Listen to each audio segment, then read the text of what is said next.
स्वागत है आप सभी का एक बार पुनः हमारे YouTube चैनल हिंदी ज्ञान पर। आज हम इस वीडियो में क्लास 10th यूपी बोर्ड के छात्रों के लिए दूसरा हिंदी का मॉडल पेपर सॉल्व कर रहे हैं। यह 2020 का प्रश्न पत्र था। यह दूसरा प्रश्न पत्र है जिसे हम सॉल्व कर रहे हैं। पहला सेट संख्या फर्स्ट हमने सॉल्व किया था। अगर आपने उस वीडियो को नहीं देखा है तो कृपया आप उस वीडियो को देख लें, क्योंकि लगभग प्रश्न सामान्यतः दोहरा कर प्रश्न पूछे जाते हैं किसी न किसी कोड के पेपर में। तो आपके लिए बहुत ही आसानी होगी अगर आप कुछ चीज़ें व्याकरण की, जो कि एकदम निर्धारित कोर्स है कि इसमें आना ही आना है, तो किस प्रकार के प्रश्न आते हैं, जब आप इन प्रश्नों को सॉल्व करेंगे तो आप आसानी से समझ पाएंगे। आइए हम चर्चा करते हैं बिना किसी देरी के। देखिए, समय दिया गया रहता है 3 घंटे 15 मिनट, पूर्णांक 70 अंक का होता है। 30 नंबर आपके आंतरिक मूल्यांकन पर निर्धारित होता है। आइए देखते हैं। निर्देश दिया गया है कि प्रारंभ के 15 मिनट परीक्षार्थियों को प्रश्न पत्र पढ़ने के लिए निर्धारित है। पहला प्रश्न दिया गया है कि निम्नलिखित कथनों में से कोई एक कथन सही है, उसे पहचान कर लिखिए। क्या क्या दिया गया है? श्रीनिवास दास ख्याति प्राप्त नाटककार थे। चिंतामणि के लेखक हरिकृष्ण प्रेमी हैं। तीसरा, झलमला कहानी संग्रह के लेखक पदुमलाल पुन्नालाल बख्शी जी हैं। या चौथा, गोविंद वल्लभ पंत भारतेंदु युग के प्रमुख उपन्यासकार हैं। तो कोई एक कथन सही है इन चारों में से, उसमें से आपको एक कथन पहचानना है। तो इन चारों में से जो तीसरा कथन है, झलमला कहानी संग्रह के लेखक पदुमलाल पुन्नालाल बख्शी जी हैं, यही आपका सही विकल्प है। देख लीजिए, झलमला कहानी संग्रह के लेखक पदुमलाल पुन्नालाल बख्शी जी हैं। आगे देखिए, दूसरा प्रश्न दिया गया है कि निम्नलिखित कृतियों में से किसी एक कृति के रचयिता का नाम लिखिए। कौन कौन सी कृति दी गई है? रस मीमांसा, एक घूंट, शिक्षा और संस्कृति, कलकत्ता से पिकिंग। तो इसके निम्नलिखित जो कृतियां हैं, किसी एक रचयिता का नाम लिखा है, चाहे आप रस मीमांसा का लिख लीजिए, या एक घूंट का, या शिक्षा और संस्कृति का, या कलकत्ता से पिकिंग का। तो रस मीमांसा के लेखक जो हैं आचार्य रामचंद्र शुक्ल जी हैं। एक घूंट के लेखक जयशंकर प्रसाद जी हैं। शिक्षा और संस्कृति के लेखक डॉक्टर राजेंद्र प्रसाद जी हैं। कलकत्ता से पिकिंग भगवत शरण उपाध्याय जी हैं। तो इन चारों में से किसी एक को आपको लिखना था, तो आपको 1 अंक प्राप्त होता। अगला देखिए, प्रश्न दिया गया है तीसरा, वट पीपल के रचयिता का नाम लिखिए। तो वट पीपल के रचयिता जो हैं वो रामधारी सिंह दिनकर जी हैं। अगला प्रश्न दिया गया है कि नीड़ का निर्माण फिर किस गद्य विधा पर आधारित रचना है?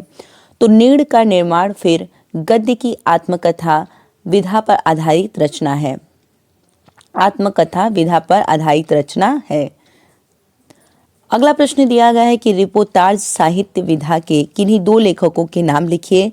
तो आप लिखेंगे रिपोर्ताज साहित्य विधा के 2 लेखकों के नाम विष्णु प्रभाकर व प्रभाकर माचवे हैं।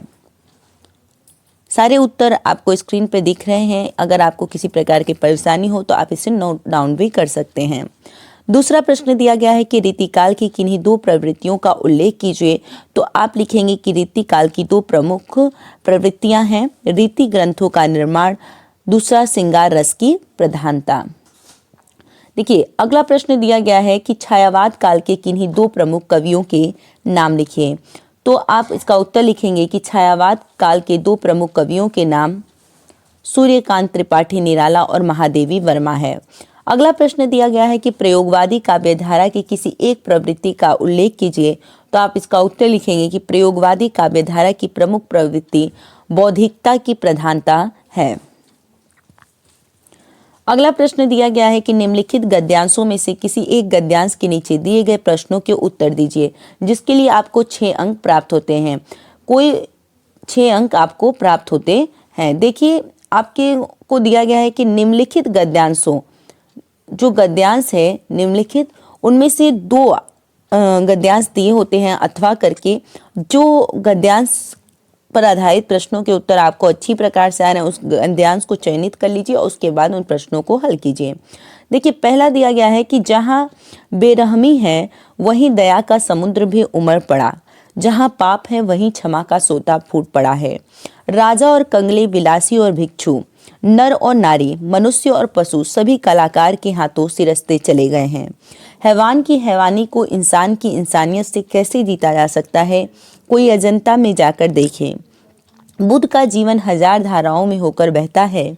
जन्म से लेकर निर्वाण तक उनके जीवन की प्रधान घटनाएं कुछ ऐसे लिख दी गई हैं कि आंखें अटक जाती हैं, हटने का नाम नहीं लेती।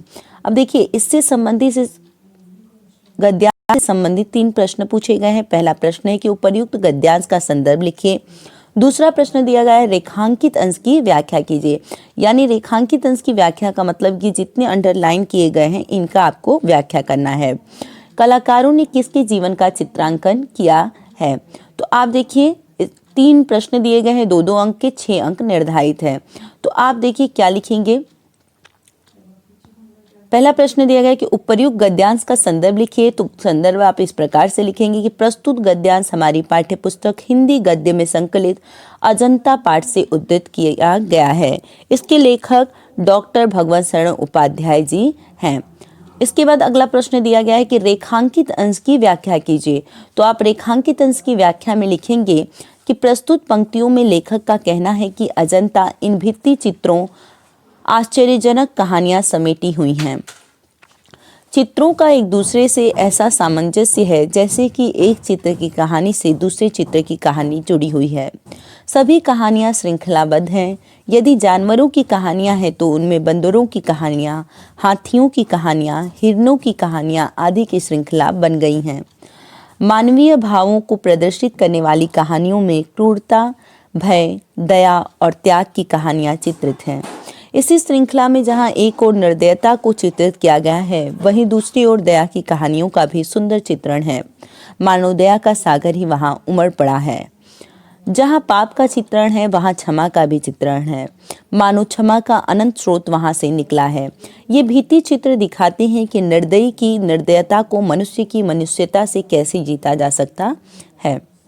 अब देखिए, तीसरा प्रश्न दिया गया है कि कलाकारों ने किसके जीवन का चित्रांकन किया है? तो आप उत्तर लिखेंगे कि कलाकारों ने बुद्ध के जीवन की प्रधान घटनाओं का ऐसा चित्रांकन किया है कि आंखें अटक जाती हैं, हटने का नाम नहीं लेती है।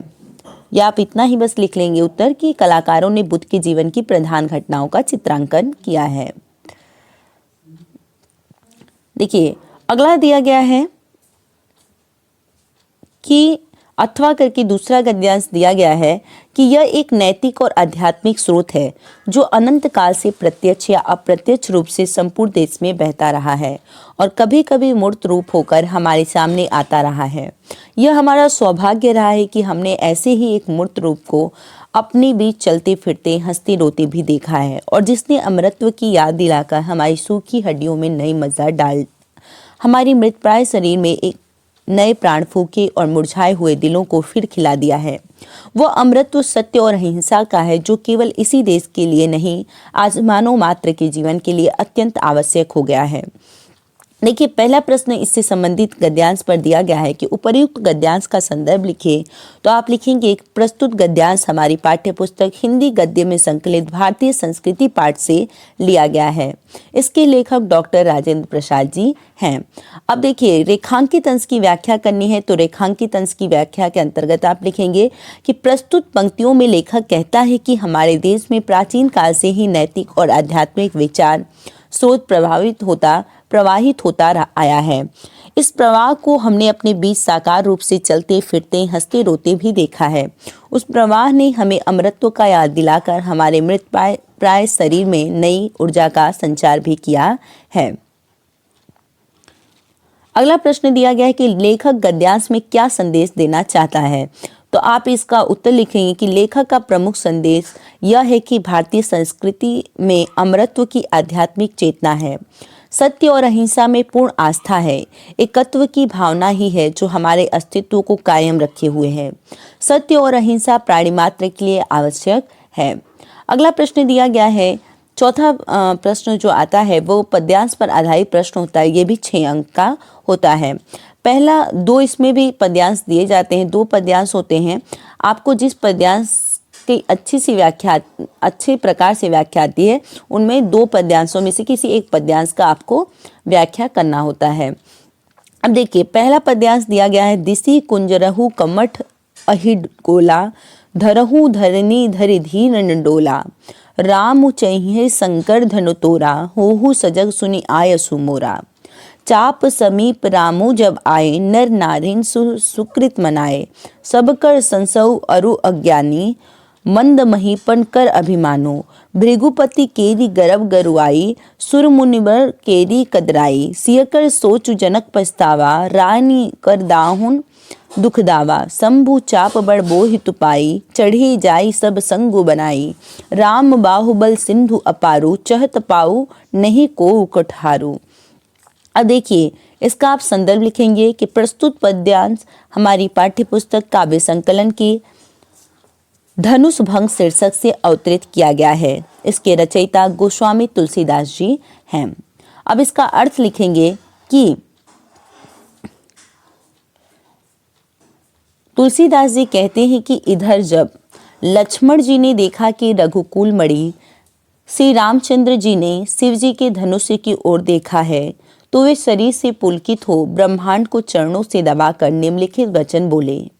क्या बोलते हैं? कहते हैं कि हे दिग्गजों, हे कच्छप, हे शेष, हे वराह, धीरज धरकर पृथ्वी को थामे रहो, जिससे यह हिलने न पावे।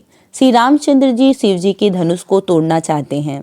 मेरी आज्ञा सुनकर सब सावधान हो जाओ। श्री रामचंद्र जी जब धनुष के समीप आए, तब सभी स्त्री पुरुषों ने देवताओं और पुण्यों को मनाया। सबका संदेह और अज्ञान, नीच राजाओं का अभिमान, परशुराम जी के गर्व की गूढ़ता, देवता और श्रेष्ठ मुनियों की कातरता, सीता जी की सोच, जनक जी का पश्चाताप और रानियों के दारुण दुख का दावानल, ये सभी शिव जी के धनुष रूपी बड़े जहाज को पाकर समाज बनाकर उस पर जा चढ़े। ये सब श्री रामचंद्र जी की भुजाओं के बल रूपी अपार समुद्र के पार जाना चाहते हैं, परंतु कोई केवट नहीं है। अब देखिए, काव्य सौंदर्य आप के अंतर्गत आप लिखेंगे क्या कि अग्रज राम के धनुष भंग करने की स्वीकृति ही लक्ष्मण को किस प्रकार पुलक, दर्प और आनंद से भर देती है। छंद का वर्ण विषय है, भाषा अवधि है, शैली प्रबंध शैली है, रस वीर तथा शांत रस का अद्भुत समन्वय है। छंद चौपाई, अलंकार अनुप्रास तथा उपमा अलंकार है, गुण ओज तथा प्रसाद गुण है, शब्द शक्ति अभिधा और लक्षणा है। अब देखिए, दूसरा दिया गया है पद्यांश की टूटी है तेरी कब समाधि, झंझा लौटे सतहार हार, बह चला दृगों से किंतु नीर, सुनकर जलते कण की पुकार। सुख से विरक्त दुख में समान, मेरे जीवन का आज मुख तेरी छाया से हो मिला। तन तेरी साधकता छूले, मन ले करुणा की थाह नाप, उर्मे पावस दृग में विहान। देखिए, इस पद्यांश का आप संदर्भ लिखेंगे कि प्रस्तुत पद्य हमारी पाठ्य पुस्तक काव्य संकलन की हिमालय से नामक कविता से अवतरित है, जिसकी कवित्री महादेवी वर्मा जी हैं। व्याख्या लिखेंगे कि महादेवी वर्मा जी ने हिमालय को एक समाधिस्थ योगी के रूप में देखा है। सैकड़ों आधी तूफान उससे टकराते हैं और हार मानकर लौट जाते हैं। हिमालय अविचल भाव से समाधि में लीन रहता है। इतनी बड़ी सहनशक्ति और दृढ़ता होने पर भी तुच्छ धूल के कण की करुण पुकार सुनकर हिमालय की आंखों से करुणा के आंसू बहने लगते हैं। उसमें दृढ़ता है पर हृदय की कोमलता भी है। हिमालय की सुख भोग में आसक्ति नहीं है, वह सुख और दुख दोनों में समान रहता है। इसका काव्य सौंदर्य आप लिखेंगे कि कवित्री हिमालय की उदारता से प्रभावित हैं। जहाँ बाह्य रूप से हिमालय कठोर जान पड़ता है, वहीं उसके मन में सबके दुख हरने की आकांक्षा भी है। प्रस्तुत पद्यांश की भाषा जो है वह शुद्ध साहित्यिक तत्सम शब्दों से परिपूर्ण खड़ी बोली है। शैली गीति है, रस शांत है, छंद अतुकांत मुक्त है, अलंकार हार हार में पुनरोक्ति प्रकाश है तथा हिमालय के चित्रण में मानवीकरण अलंकार परिलक्षित होता है। गुण माधुर्य है, शब्द शक्ति लक्षणा, शब्द शक्ति का सुंदर प्रयोग हुआ है। अब देखिए, जीवन परिचय आपको लिखना होता है। दिया गया है कि निम्नलिखित लेखकों में से किसी एक लेखक का जीवन परिचय लिखिए। 3 लेखक दिए गए हैं, जयप्रकाश भारती, डॉक्टर राजेंद्र प्रसाद, रामधारी सिंह दिनकर। आप इन तीनों में से कोई भी एक के विषय में लिखेंगे। हम रामधारी सिंह दिनकर जिनके बारे में अधिकतर पूछा जाता है उसे हम आपसे साझा कर रहे हैं। देखिए, रामधारी सिंह दिनकर के बारे में आप लिखेंगे कि इनका जन्म 23 दिसंबर सन 1908 ईस्वी में बिहार के मुंगेर जिले के सिमरिया नामक गांव में एक साधारण कृषक परिवार में हुआ था। इनके पिता का नाम श्री रवि सिंह तथा माता का नाम श्रीमती मनरूपा देवी था। 1952 ईस्वी में ये भारतीय संसद के सदस्य निर्वाचित हुए। भागलपुर विश्वविद्यालय द्वारा इन्हें डीलिट की मानद उपाधि से विभूषित किया गया था। 25 अप्रैल 1947 ईस्वी को इनकी असामयिक मृत्यु हो गई। रचना संस्कृति के 4 अध्याय इनकी प्रमुख रचना है। अब देखिए, इसी में ख पूछा जाता है कि निम्नलिखित कवियों में से किसी एक कवि का जीवन परिचय लिखिए तथा उसकी एक कृति का भी उल्लेख कीजिए, यानी उनकी एक रचना को भी लिखिए। तो 3 आपको कवियों के नाम दिए गए हैं, सूरदास, बिहारी लाल, सुमित्रा नंदन पंत। तो किसी एक कवि का आपको जीवन परिचय लिखना है, जिसके लिए आपको 3 अंक निर्धारित होते हैं। तो आप इन तीनों का जीवन परिचय जो भी याद हो आप लिख लें अच्छी प्रकार से। अगला देखिए, 6वां प्रश्न दिया गया है कि निम्नलिखित संस्कृत गद्यांश का संदर्भ सहित हिंदी अनुवाद कीजिए। अब देखिए, आपको जो संस्कृत खंड आता है इसका हिंदी अनुवाद लिखना होता है, जो कि 4 अंक का निर्धारित है। दिया गया है कि वाराणस्याम प्राचीन कालादे गेहे गेहे विद्याया दिव्यम ज्योति द्योद्यते अत्र अनेके आचार्या मूर्धन्या विद्वान वैदिक वामस्य अध्ययने अध्यापने च इदानी निरता न केवलं भारतीय अपितु वैदेशिका गिवारवाण्या अध्ययनाय अत्र आगच्छन्ति निःशुल्कं च विद्याम गृह्णन्ति। तो आप इसका संदर्भ लिखेंगे कि प्रस्तुत अवतरण हमारी पाठ्यपुस्तक संस्कृत परिचारिका के अंतर्गत वाराणसी नामक पाठ से लिया गया है। इसमें वाराणसी के महत्व का वर्णन किया गया है। क्या कि वाराणस्याम प्राचीन कालादेव, वाराणसी में प्राचीन काल से गेहे गेहे घर घर में विद्याया दिव्यम ज्योति दोद्यते, घर घर में विद्या का दिव्य प्रकाश चमक रहा है। अत्र अनेके आचार्या, यहाँ अनेकों आचार्य मूर्धन्य विद्वान वैदिक वामस्य, वैदिक साहित्य के अध्ययने अध्ययन अध्यापने अध्यापन, यानी अध्ययन पढ़ने और पढ़ाने में निरंतर लगे हुए हैं।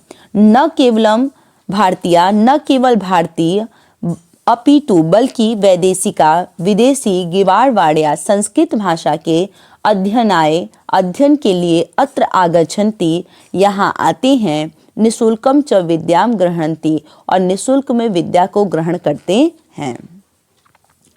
अथवा करके कोई एक श्लोक का आपको पूछता है तो अथवा करके दिया गया है कि नीर क्षीर विवेके हंस आलस्य त्वमेव तनुषे चेत विश्व अधुनाय कुलव्रतम पालिष्यति क।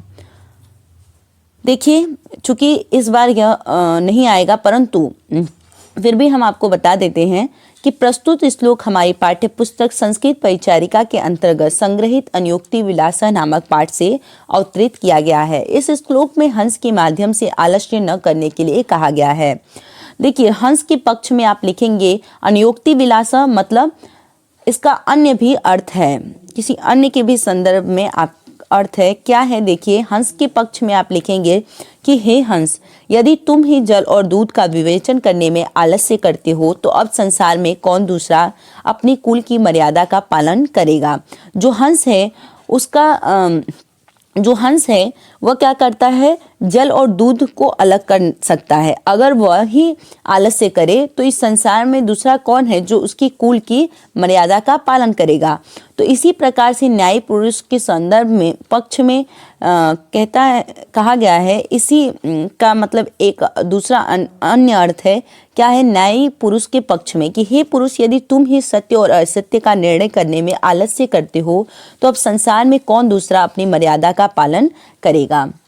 देखिए, 7वां प्रश्न पूछा जाता है कि अपनी पाठ्य पुस्तक से कंठस्थ किया हुआ कोई एक श्लोक लिखिए जो इस प्रश्न पत्र में न आया हो, जिसके लिए आपको 2 अंक मिलते हैं।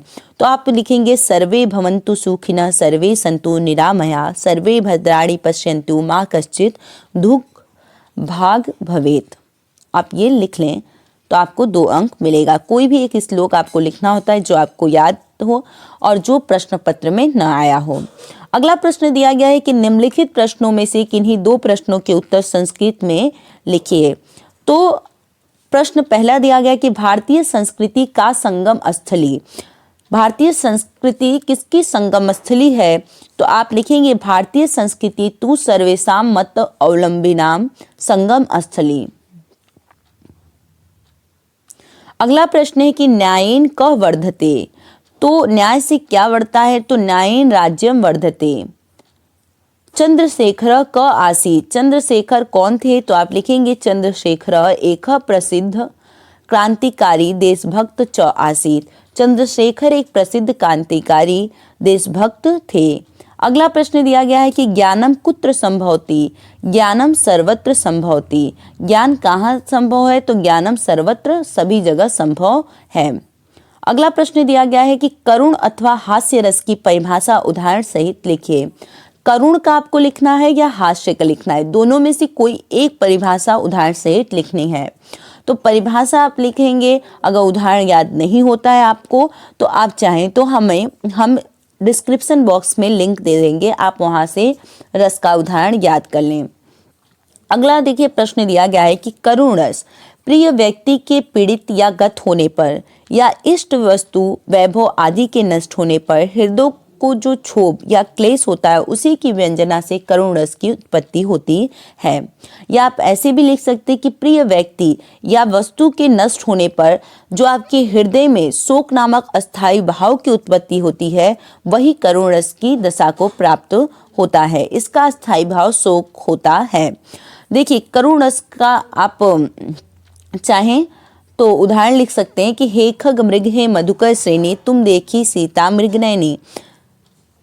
अथवा अगला प्रश्न लिखेंगे कि किसी व्यक्ति की हास्य रस का अगर आपको लिखना हो परिभाषा तो आप लिखेंगे किसी व्यक्ति की अनोखी आकृति, अनोखे ढंग की वेशभूषा तथा बातचीत, विचित्र प्रकार की चेष्टाएं आदि असंगतिपूर्ण वस्तुओं अथवा क्रियाओं को देखकर हृदय में जो विनोद का भाव उत्पन्न होता है वही हास कहलाता है।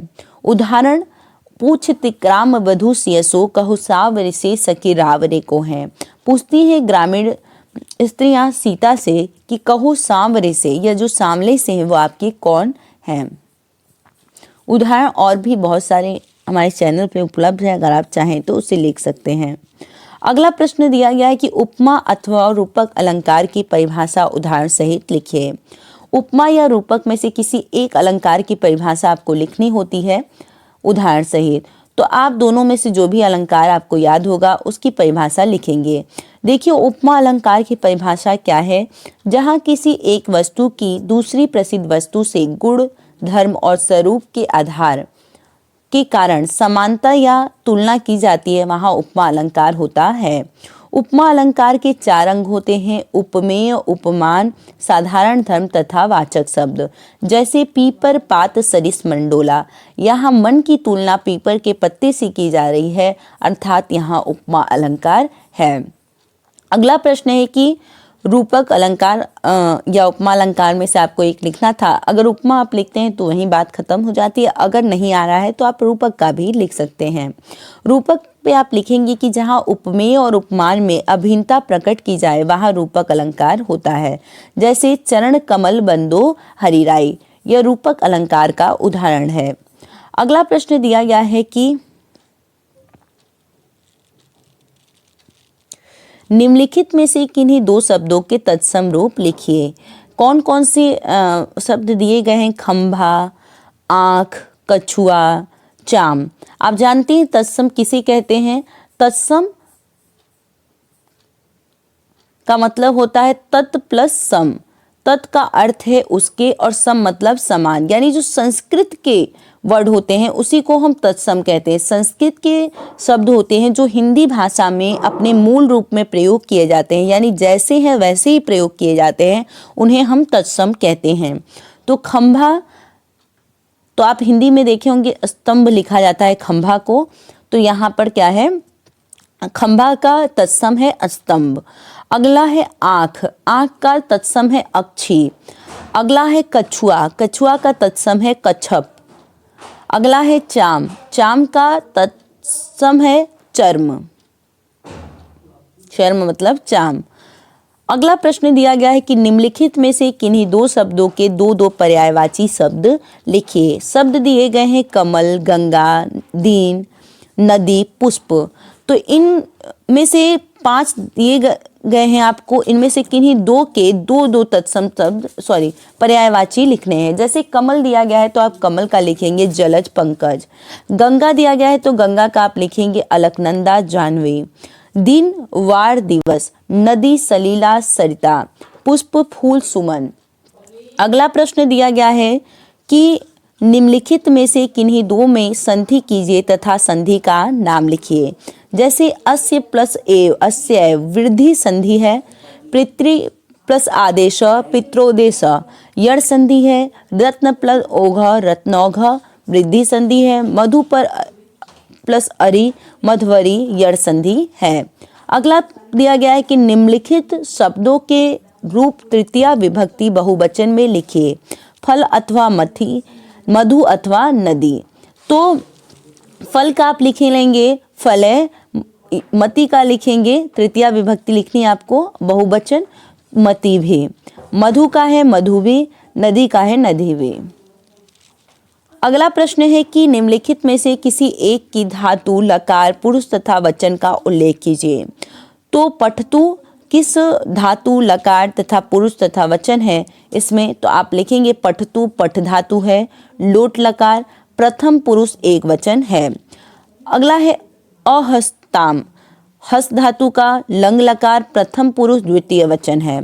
द्रक्षसी दृश्य धातु का लिट लकार मध्यम पुरुष एक वचन है। पचामी पच धातु का लट लकार उत्तम पुरुष एक वचन है।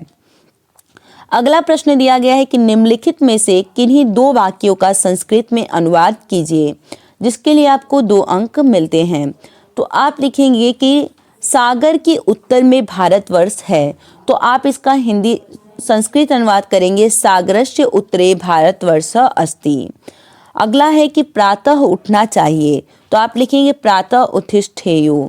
अगला है कि सदा सत्य की जीत होती है, तो आप लिखेंगे सदा सत्यमेव जयते। अगला है मैं आज घर जाऊंगा, तो आप लिखेंगे अहम अद्य गृह गमिष्यामि। अगला दिया गया है कि निम्नलिखित विषयों में से किसी एक विषय पर निबंध लिखिए। इसके लिए आपको 6 अंक मिलते हैं। विषय दिया गया है जल संरक्षण की आवश्यकता, या मेरा प्रिय कवि, या तीसरा दिया गया है यातायात नियमों का पालन। चौथा दिया गया है छात्र जीवन में अनुशासन का महत्व। 5वां दिया गया है बेरोजगारी की समस्या। तो आप उत्तर लिखेंगे जल संरक्षण की आवश्यकता, तो आप लिखेंगे जल ही जीवन है। आप इसे के अंतर्गत लिख सकते हैं कि मानव जीवन के लिए जल का महत्व। मानव जीवन के लिए जल महत्वपूर्ण है। बिना भोजन किए मनुष्य 7 दिनों तक जीवित रह सकता है, पर बिना जल पिए वह 3 दिन में ही मर जाएगा। हम सभी लोगों को प्यास लगती है और प्यास बुझाने के लिए जल का सेवन करते हैं। स्वस्थ रहने के लिए एक व्यक्ति को प्रतिदिन 2 से 3 लीटर पानी का सेवन करना चाहिए। प्यास लगने पर जब पानी नहीं मिलता है तो बड़ी बेचैनी अनुभव होती है। इससे ही जल का महत्व पता चलता है। मनुष्य के लिए जल ही जीवन है। हमें जल संरक्षण करना चाहिए क्योंकि पृथ्वी से जल तेजी से विलुप्त हो रहा है। मनुष्य की व्यावसायिक गतिविधियों ने आज पीने लायक जल को संकट में डाल दिया है। बड़ी बड़ी फैक्ट्रियों द्वारा प्रदूषण फैलाया जा रहा है। रासायनिक कचरे को नदियों, झीलों, तालाबों में बहाया जा रहा है, जिससे जल दूषित हो रहा है। हमें इसे रोकने के लिए मजबूत कदम उठाने होंगे। अगला, स्वस्थ रहने के लिए जल का महत्व। तो आप लिखेंगे मनुष्य के शरीर में 65 से 80% तक जल पाया जाता है। रक्त में 70% जल होता है। स्वस्थ रहने के लिए हमें साफ और शुद्ध जल का सेवन करना चाहिए। दूषित जल पीने से पीलिया, गैस, संक्रामक रोग, चेचक, पेचिश, दस्त जैसी बीमारियां हो जाती हैं। दस्त के रोग में शरीर में पानी की मात्रा कम हो जाती है, इसीलिए ORS का घोल रोगी को दिया जाता है। यदि जल दूषित हो तो उसे उबालना चाहिए ताकि जल की समस्त अशुद्धियां दूर हो सके। जल को साफ कपड़े से छानकर पीना चाहिए। ये आप पहला जो दिया गया था कि जल संरक्षण की आवश्यकता, इस पर निबंध हमने बताया। दूसरा निबंध दिया गया था मेरे प्रिय कवि। तो आप प्रस्तावना लिखेंगे कि मैं यह नहीं कहता कि मैंने बहुत अधिक अध्ययन किया है, तथापि भक्तिकालीन कवियों में कबीर, सुर और तुलसी तथा आधुनिक कवियों में प्रसाद, पंत और महादेवी की काव्य का अध्ययन अवश्य किया है। इन कवियों का अध्ययन करते समय तुलसी काव्य की अलौकिकता के कारण मेरा मस्तक उनके सामने सदैव झुका हुआ रहता है। जन्म की परिस्थितियाँ। तुलसीदास का जन्म 1535 ईस्वी में बांदा जिले के राजापुर गांव में हुआ था।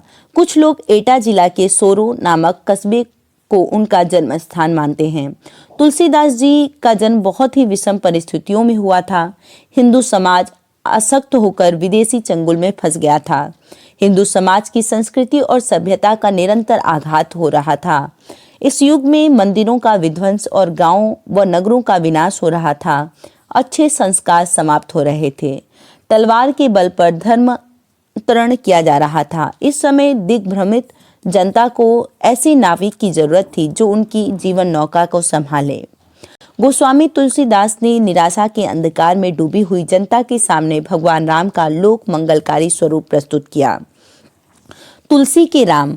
तुलसी उस राम के उपासक थे जो सच्चिदानंद परम ब्रह्मा थे तथा जिन्होंने धर्म की स्थापना तथा अधर्म के नाश के लिए पृथ्वी पर अवतार लिया था। जब जब होई धर्म की हानि, बाढ़ ही असुर अधम अभिमानी, तब तब प्रभु धरी विविध शरीरा, हर ही कृपा निधि सज्जन पीरा। अगला लिखेंगे आप, तुलसीदास ने अपने काव्य में सभी देवी देवताओं की स्तुति की है, लेकिन अंत में वे यही कहते हैं, मांगत तुलसी कर जोरे, बसही राम सिय मानस मोरे। मांगत तुलसी कर जोरे, कर मतलब हाथ जोड़कर तुलसीदास जी बस इतना ही मांगते हैं कि बसही राम सिय मानस मोरे, मानस मतलब मन में, मेरे राम और सीता जी बस जाइए।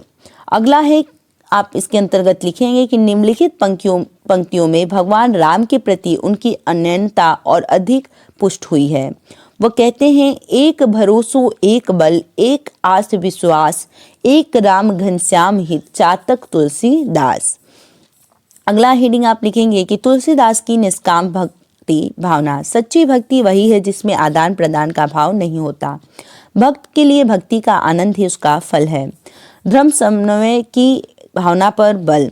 तुलसीदास के काव्य में सबसे बड़ी विशेषता धर्म समन्वय है। उनके काव्य में धर्म समन्वय के निम्नलिखित रूप दृष्टिगोचर होते हैं। सगुण निर्गुण का समन्वय, कर्म ज्ञान एवं भक्ति का समन्वय, युग धर्म समन्वय, सामाजिक समन्वय, साहित्यिक समन्वय, संप्रदायगत समन्वय। तुलसी काव्य में अभिव्यक्त भाव न केवल पाठक के मन में भक्ति व धर्म का संचार करते हैं, अपितु समाज को धैर्य, करुणा, सहनशीलता, त्याग, परोपकार, असूयता, समता इत्यादि सकारात्मक गुणों को भी आत्मसात करने की प्रेरणा देते हैं। ऐसे ही आपको विभिन्न जो भी टॉपिक दिए गए हैं उस पर अपना आप लिखेंगे। अगला देखिए, 12वां प्रश्न इसके अंतर्गत आता है कि अपने पठित खंड काव्य के आधार पर निम्नलिखित प्रश्नों में से किसी एक का उत्तर लिखिए। जैसे दिया, अगर आप मुक्तिदूत खंड काव्य पढ़ते हैं तो इसमें प्रश्न दिया गया है कि मुक्तिदूत खंड काव्य के तृतीय सर्ग की कथा संक्षेप में लिखिए, अथवा मुक्तिदूत खंड काव्य के मुख्य पात्र की चारित्रिक विशेषताओं पर प्रकाश डालिए। आप इन दोनों प्रश्नों में से किसी एक प्रश्न को हल करेंगे तो आपको 3 अंक प्राप्त होगा। अगला देखिए, प्रश्न है ज्योति जवाहर खंड काव्य। ज्योति जवाहर जो भी खंड काव्य पढ़ते हैं, जिस भी जिले के विद्यार्थी, वह उनके लिए ये प्रश्न है कि ज्योति जवाहर खंड काव्य की द्वितीय सर्ग की कथावस्तु का उल्लेख कीजिए, अथवा ज्योति जवाहर खंड काव्य के आधार पर सम्राट अशोक का चरित्रकन कीजिए। अब देखिए, अगला प्रश्न दिया गया कि मेवाड़ मुकुट खंड काव्य के नायक का चरित्र चित्रण कीजिए, या मेवाड़ मुकुट खंड काव्य के आधार पर पृथ्वीराज सर्ग की कथा लिखिए। मेवाड़ मुकुट खंड काव्य जो भी बच्चे पढ़ते हों उनके लिए प्रश्न निर्धारित है। अगला प्रश्न है मातृभूमि के लिए।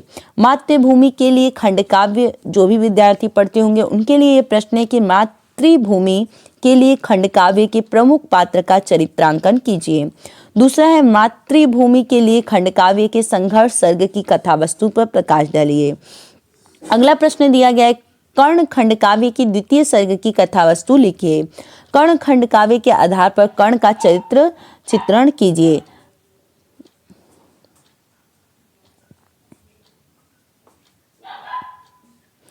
तो आप इन प्रश्नों को हल करेंगे। जैसे अगर आप कर्मवीर भरत खंडकाव्य पढ़ते हैं तो इससे संबंधित प्रश्न दिया गया है कि कर्मवीर भरत खंडकाव्य की तृतीय सर्ग की कथा वस्तु संक्षेप में लिखिए, अथवा कर्मवीर भरत खंडकाव्य के प्रधान पात्र का चरित्रांकन कीजिए। अगला है तुमुल। तुमुल खंडकाव्य जो भी विद्यार्थी पढ़ते हैं उनके लिए ये निर्धारित प्रश्न है कि तुमुल खंडकाव्य की कथा वस्तु पर संक्षेप में प्रकाश डालिए, अथवा तुमुल खंडकाव्य की कथा वस्तु पर संक्षेप में प्रकाश डालिए। अगला दिया गया है कि तुमुल खंडकाव्य के नायक की चारित्रिक विशेषताओं का उल्लेख कीजिए। अब देखिए, जय सुभाष खंडकाव्य जो भी विद्यार्थी पढ़ते हैं उनके लिए यह प्रश्न निर्धारित है कि जय सुभाष खंडकाव्य की तृतीय सर्ग की कथा संक्षेप में लिखिए, या जय सुभाष खंडकाव्य के आधार पर सुभाष का चरित्रांकन कीजिए। या लास्ट में दिया गया है कि अग्र पूजा खंडकाव्य के आयोजन सर्ग की कथा वस्तु प्रस्तुत कीजिए, अथवा अग्र पूजा खंडकाव्य के नायक का चरित्र चित्रण कीजिए। तो इन प्रश्नों को आप हल करेंगे अपने से, या खंडकाव्य पर आधारित जो भी प्रश्न उत्तर हैं वो हमारे चैनल पर पहले ही उपलब्ध है। अगर आप चाहें तो उसे खोज सकते हैं प्लेलिस्ट में, या हमें कमेंट सेक्शन में बताएं, हम वहां आपको लिंक प्रोवाइड कर देंगे। आज के लिए इतना ही, फिर से जुड़ेंगे हम एक नए वीडियो को लेकर। तब तक के लिए धन्यवाद। जय हिंद, महादेव।